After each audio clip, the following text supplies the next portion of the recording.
little aquaponic setup. Just a small fish tank. I got 5 goldfish, and yes, I definitely need to clean my tank. And I just got 3 air stones running in there, which produces a good amount of aeration. I just have these little 2-inch neck cups, and I just drop in some rock wool cubes. And yeah, I just have them under some CFL bulbs, just some 100-watt equivalent. And yeah, this lettuce has done really well.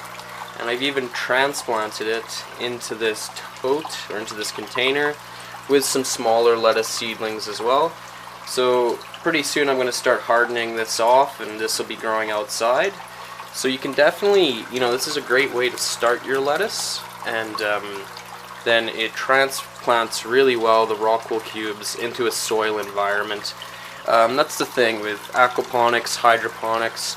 You can take those plants out of your system and they will go into soil fine, but you can't go the other way around. You can't take a plant that you've started in soil and then put it into a aquaponic or hydroponic system.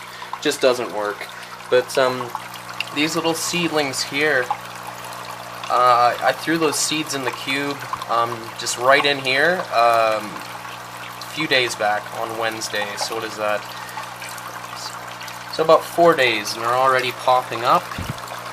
And I'm actually going to try and grow some cabbage. See if I can get some cabbage started in here too. And it's really easy. I just got these clips holding everything together. I just have it so that the bottom part of the cube is submerged, and that seems to do fine. A lot of the roots are exposed to the air, and I think that helps. Definitely I could have them submerged a bit more, but this is just kind of the level that I normally keep the water in the tank. So I'll throw some seeds in here, and yeah, we'll see how the cabbage does. I just very carefully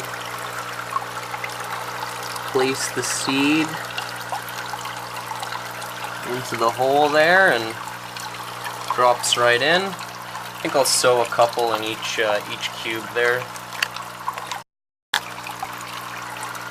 So once I've dropped my seeds in, I just want to make sure they have good contact into the rock wool. So I just push them down. And in hindsight, it would probably be easier to sow these into the cubes outside of the tank and then just drop the finished cube in afterwards. And I just want to make sure that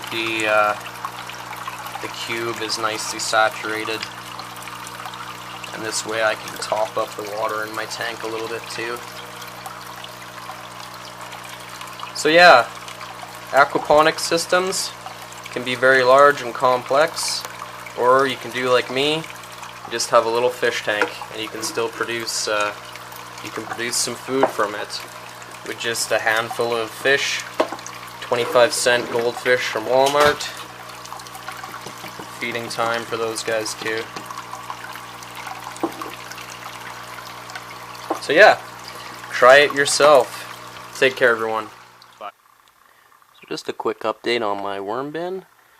Let's see, there's worms around the outside, and I don't want to disturb it too much, but it's nice and moist. So I'm just going to add a little bit more stuff to the top though. But they're taking their time breaking stuff down, but I think I want to get some more worms in here. But it doesn't smell, and yeah, it is working. Stuff is breaking down. It's just taking a bit of time, but I'm sure if I really increase the number of worms in here, got maybe like half a pound of red wigglers, they'd mow down on a lot more stuff.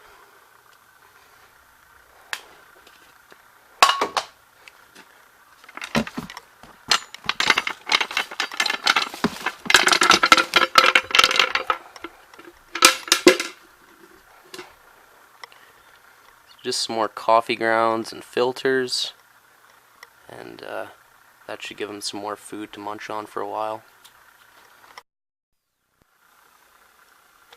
So this is my compost bin set up in my garage. Just a couple totes with this bottom one for draining out some liquid. Good fertilizer. So I've just got some cardboard on the top, and it's been a while since I've come out here and dug everything over. So you can see there's some sunflower seeds on the top. I'm just going to dig the bed over and or dig the bin up, and we'll see how well broken down is the stuff in the middle. So there's still some stuff that needs to break down, but this is getting quite close to being finished. And yeah, this is just in a Rubbermaid tote. Just food scraps, coffee grounds, tea bags, mixed in with a little bit of like cardboard and layers. And yeah, people who think you gotta have a massive compost bin, you definitely don't. Just a kind of regular size Rubbermaid tote, and stuff will break down. And I have this in my garage, and I get no smell off the bin. When I open the bin up and I start digging into it, then of course there is a smell that comes off. But as this gets closer and closer to being finished, it turns into just nice smelling soil. So yeah, basically anyone can compost, and everyone should. You don't have to throw all that stuff away, and you don't have to go out and buy tons of pre-made bagged compost. Even if you just make a little bit yourself, having a little bit is better than having nothing. So yeah, this compost bin, not the fastest of cooking bins, but stuff will break down in here. So it's coming along pretty nicely, and yeah, I just encourage everyone to compost. Take care, everyone. Bye. So this time of year, sort of mid-April, it's still getting pretty cold at night for me to get a lot of my containers going, but something that's a great thing to start early is peas. Peas will germinate in soil as cold as 4 degrees Celsius. Obviously, if the soil is warmer, they're going to germinate with more success, germinate faster, grow better. But yeah, very cold resistant crop. And I'm going to get some of these super sugar snap peas going here at my place.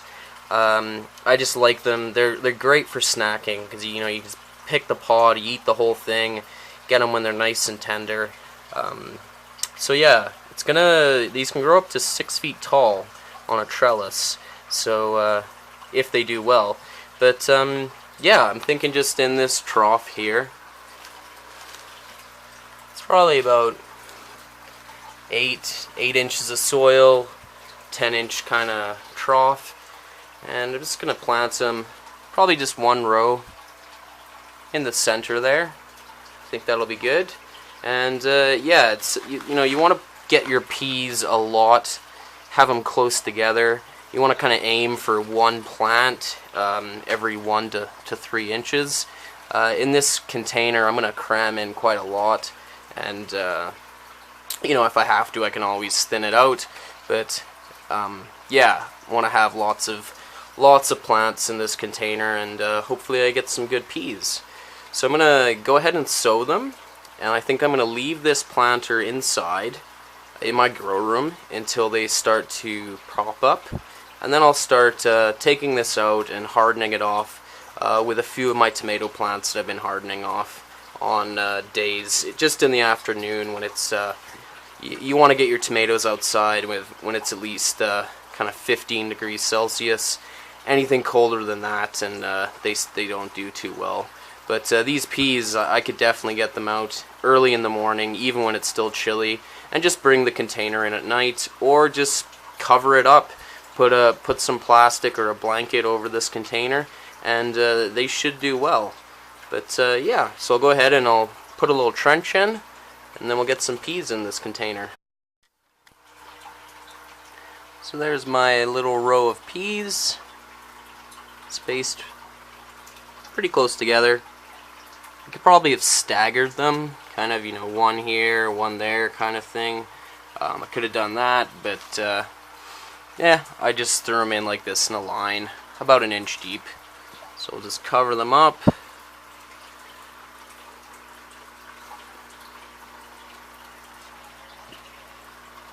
Gently firm it down. And this soil is really nice and moist already, so I don't even have to water them in. And like I said, I'm just going to wait for these to pop up inside first, and then I'll start taking them outside to grow. I could probably stick the container right outside now, but I have room inside for it up in my grow room, so that's what I'm going to do.